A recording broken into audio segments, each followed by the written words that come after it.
పొన్నం ప్రభాకర్ మాట్లాడుతున్నారు, లైవ్ లో చూద్దాం.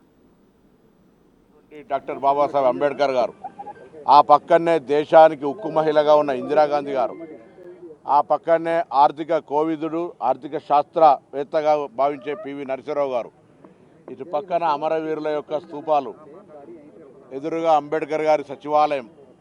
ఇటువంటి కూడలిలో ఈ దేశ సంపదను ఆయన యువతకు ఒక మార్గదర్శిగా నిలిచినటువంటి రాజీవ్ గాంధీ గారి విగ్రహాన్ని పెట్టుకోవడం ఇది ఒక అదృష్టంగా భావిస్తాను. ఒక యువకుడిగా తప్పకుండా 18 సంవత్సరాలకి ఓటు కల్పించి ఈ దేశాన్ని సాంకేతిక రంగానికి తీసుకుపోయినటువంటి రాజీవ్ గాంధీ గారు ఎప్పుడు కూడా చిరస్మరణీయుడు.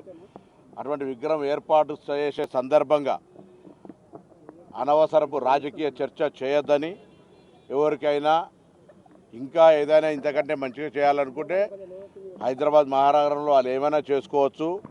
వాళ్ళు కళలు కానీ ఇంకేదైనా అనవసరపు ప్రేలాపన పేలితే కూడా మంచిది కాదు. రాజీవ్ గాంధీ గారిని గౌరవించడం నేర్చుకోండి.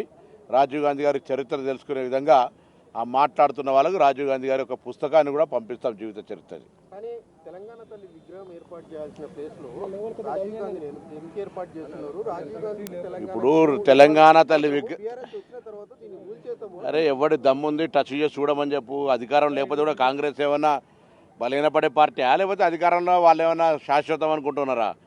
మేమెవరైనా విగ్రహాలు కూల్చినామా? అటువంటి పిచ్చి పిచ్చి మాటలు మాట్లాడితే మంచిది కాదు.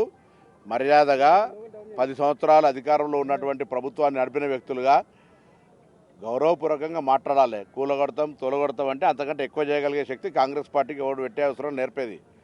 అందుకే మళ్ళీ చెప్తా ఉన్నాం, రాజీవ్ గాంధీ గారు ఒక శక్తి.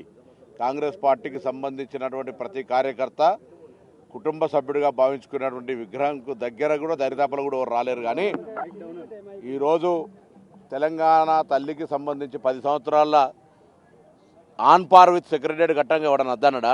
ఆ బుద్ధి ఎందుకు లేదు? ఆ జ్ఞానం ఎందుకు లేదు?